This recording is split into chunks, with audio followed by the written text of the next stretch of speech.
This is TWiT.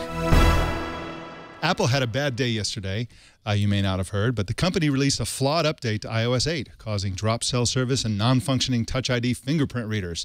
After users freaked out, Apple pulled the update. The site imore.com and others quickly published solutions for removing it, and then later Apple published solutions of their own. Separately, articles and videos began circulating yesterday showing how iPhone 6 phones could be permanently bent in a pocket. The fiasco was quickly and deliciously branded as Bendgate. Shara Tipkin is a senior writer for CNET. She wrote a great story about this, and she joins us now. Welcome to you, Shara. Hi. So how is it even possible for a company like Apple, that has a reputation for perfectionism, to distribute a messed up flaw like this? Oh, which one? The bending or the software? The software. I mean, they issued this patch, what, a week after the operating system emerged, and it was a train wreck. Yeah, I mean, they created this to actually try to fix things that were wrong with iOS 8, and they ended up messing up phones even worse. I think the issue was they probably really rushed to get this done, and they maybe didn't do as many tests as they should have. It seems like it only was affecting iPhone 6 and iPhone 6 Plus users, so it kind of raises the question as to whether they were testing it on those devices.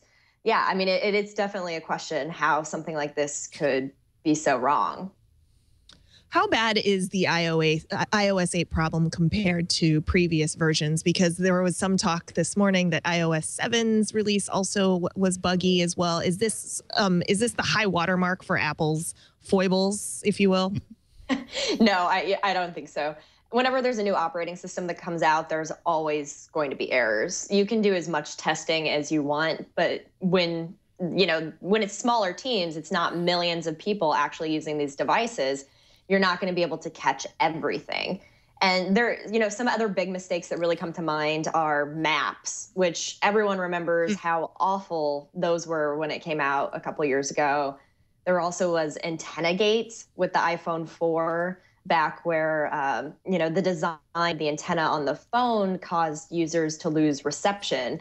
And Apple initially told people that they were holding their phone wrong before they actually redesigned this and put out a software update and gave millions of people free cases to fix it.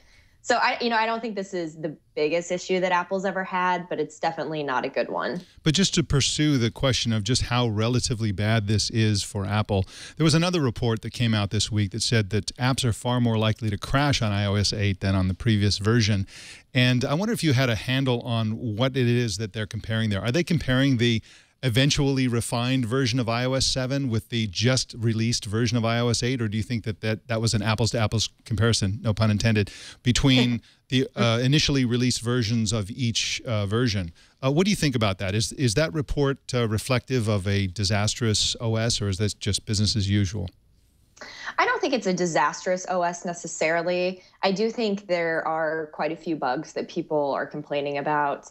The report you're talking about, I believe that they were comparing the initial iOS 8 to the initial iOS 7.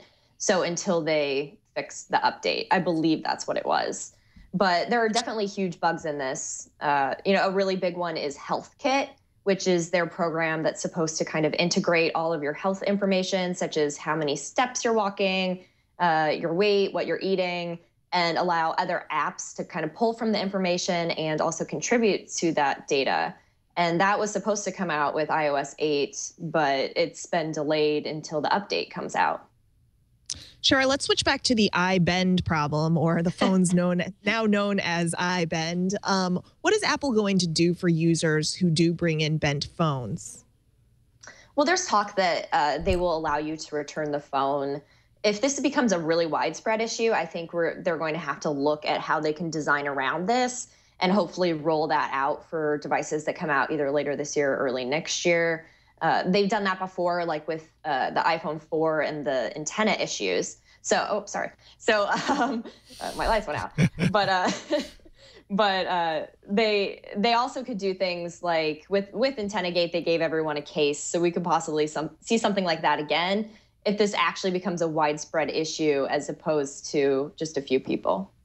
Yeah, this is another case where I just am trying to get a handle on how bad it is exactly. I'm not going to, I got my iPhone 6 Plus right here. I'm not going to bend it to find out how easy it is to bend. I'm just sort of counting on the journalists and users out there to sort all this out. To, statistically speaking, if hardly anybody has a bent phone in real life, then it's really not a problem. If, on the other hand, normal use by people in skinny jeans, presumably, who sit down and bend their phones, well, that's a real problem. So is this a byproduct of Apple's obsession with thinness on the one hand, and of course BlackBerry and Samsung are slamming Apple in ads and sort of making fun of Apple, pointing and laughing. Is that fair criticism? Is this a design flaw on part of Apple, or is this just somebody blowing an obscure problem out of proportion? Well, I don't think it's necessarily obscure, because the people who are having the bending issues, it's actually happening while they're sitting and having it in their pocket. So it's not necessarily people actually like trying to go and bend these. We've seen people who are doing that to actually show how easy it is. But this was something that seems to just be happening when people are using this in their daily lives. And as you said, it's definitely, everybody's trying to get thinner and lighter with these devices. And Apple uses aluminum, which, it's the materials it uses to get it thinner and lighter. It's allowing it to, it takes away some of the stability of the device. So it's definitely a trade-off of how thin and light can you go before these actually lose some of their functionality. Yeah, it seems to me that it's mostly a problem for people with superhuman strength, like the one review, or super tight pants. Either way, it's going to be a problem. Shara Tibken writes at cnet.com, and you can follow her on Twitter at Shara Tibken. Thank you so much for joining us, Shara. Thanks, guys.